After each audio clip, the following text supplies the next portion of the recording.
I'm Tom. And I'm Denise. And we're Hopelessly Lost. This was perhaps the most action-packed and most significant episode so far this season. Maybe in the whole series.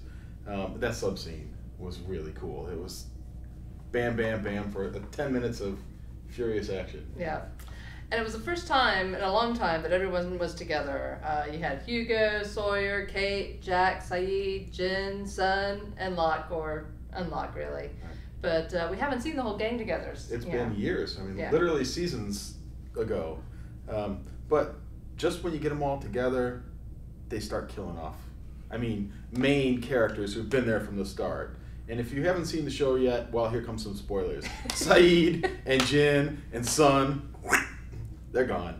And those are original core characters. You know, from the very start, they were on the plane from episode 1, and that's got to piss off a lot of longtime viewers. So they were also candidates. You know, key characters there. Well, at least 2 of them were. Sayid and one of the, either Jin or Sun, one of them were a candidate. So they're gone. That means there's 3 left. Hugo, Sawyer, and Jack. And maybe Locke. Yeah, but Locke's dead, really. Yeah, he doesn't really More or exist less. anymore. Yeah. But we know they had to start killing off people eventually, right? Okay. Yeah. So let's break down the big sequence where all this happens. Okay. After being sprung from the cage by the smoke monster that Whitmore locked the guys up in, Sayid and Jack and the smoke monster all get him out, and they head toward the plane. But Locke realizes that the plane has been fitted with C4 explosives and says it's not safe to get on there.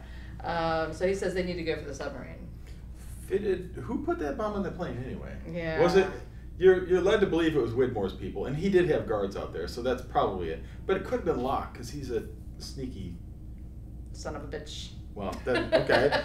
Or it could have been whatever happened to Richard and Miles and Ben. They're out there someplace on a mission to blow up that plane. Yeah.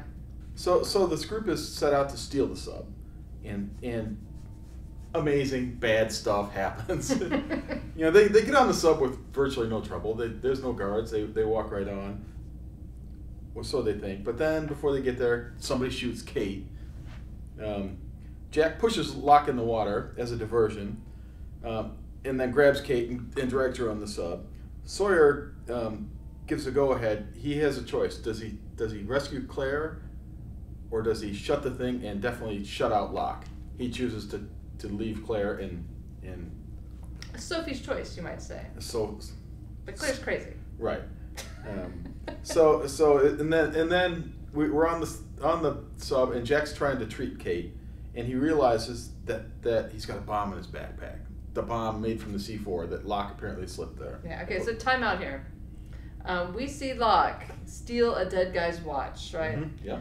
And then before he gets on the plane and finds the C4, right? So he uses that watch to create the bomb. So didn't he have to know about the C4 before, or was he just like, hey, this is a nice watch? Oh, it happens to be useful to make a bomb. It was a pretty nice watch, though. So you never know. So anyway, back to the action. Don't stop confusing me. So Sayid is looking at this bomb, trying to figure out how to disarm it. If anybody knows, it would be him. And then Jack realizes that maybe they shouldn't disarm it at all. Maybe that Locke doesn't need them all alive to leave. He needs them all dead. And that was a huge revelation. But Locke can't kill them. They have to kill themselves. Yeah. Huge mind bender, by the way. Yeah. But Sawyer doesn't buy it, and he wants to disarm it. And Jack says, you have to trust me. And Sawyer says, I don't. And he just pulls the wires, and the bomb stops for a second, and then, of course, in true movie fashion, it speeds up. Okay, so back to the action. Sayid takes the bomb and tells Jack he needs to find Desmond in order to succeed, right? Mm-hmm. It has to be you, Jack. It has to be you, he tells him. And then he runs away, takes the bomb to the end of the sub, and bye-bye, Sayid. Wow. Sayid, we hardly knew you. Sayid martyrs himself to save the others. I really didn't see that coming, I gotta say. Yeah, throws himself on a grenade, so to speak. And it's redemption for Sayid, especially since we thought he had turned into this like emotionless automaton, right? Yeah. Mm-hmm. And now we know, by the way, that Sayid apparently didn't kill Desmond in the well, because he says You need Desmond, so Desmond's alive. Doesn't say you need Desmond's corpse. Anyway, the sub now has a big hole in it, and water's flooding in. The sub is free falling. Okay, Sun becomes trapped in a big hunk of metal. Right. Sawyer's hit by falling debris. Okay, bad crap is happening all over the place. He's knocked out.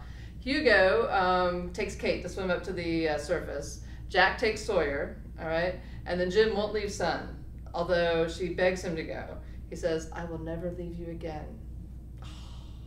Beautiful. It's very Titanic, right? If you start humming that Celine Dion song, I'm out of here. So anyway, Jin and Sun drown in the sinking sub.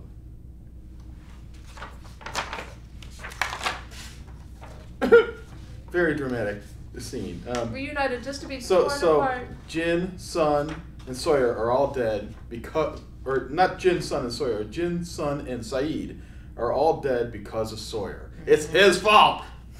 Yeah. Just as Jack predicted. Okay, but is Frank alive? Okay, Frank the pilot. We see water rush in and never we take won't pull him. it down yet. So it looks like he's gone. Who's gonna fly the plane now? Don't know. Meanwhile, Jack, Sawyer, Hugo, and Kate all managed to get to the beach. Which shore, it's not clear. Which island are they on? Are they on Hydra Island or the main island? Or are they on the same one as Locke is? That's not clear. Yeah. All right. Back in the LA timeline, we had some key moments, right? First, Jack keeps finding people who are on Oceanic Flight 815, right? Okay, Claire, Bernard shows up as a dentist, Locke's dentist. And Locke, you know, he's starting to have these weird deja vu moments, okay? Very tingly. By the way, have you ever flown and 5 minutes after picking up your baggage, remember what your flight number was? Not me. I couldn't even tell you what airline it was on. Yeah, but they all can recite it. Oh, Oceanic Flight 815. Yes. Also, Claire shows Jack a jewelry box that their father left her at his will, right? Neither of them knows what its significance is. Right. That's definitely has to come back. That has to be in one of these last few episodes. They have to explain what that's all about. Yeah. We also find out why Locke won't get the surgery that Jack keeps pushing him.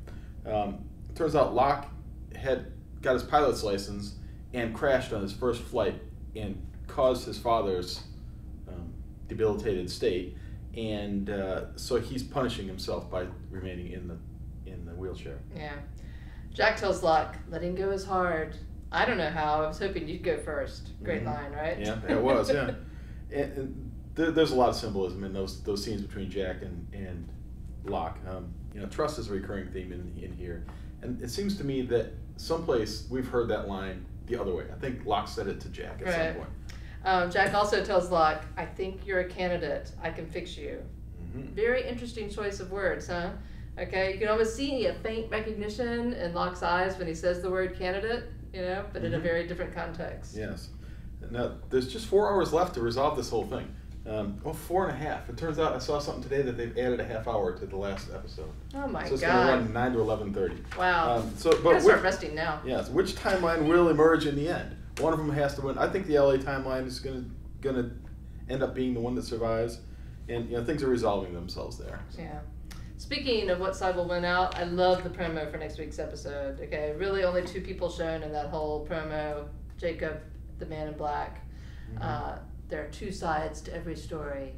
Good versus evil, light versus dark. Jacob versus the man in black. The whole thing is a gigantic backgammon game. So who wins? Who knows? That's next week's problem. Yeah. Until then, follow Jack Yax on Twitter. Become a friend of Jack Jacksonville on Facebook. Until next week, we're hopelessly lost. Bye-bye, guys. You can keep her.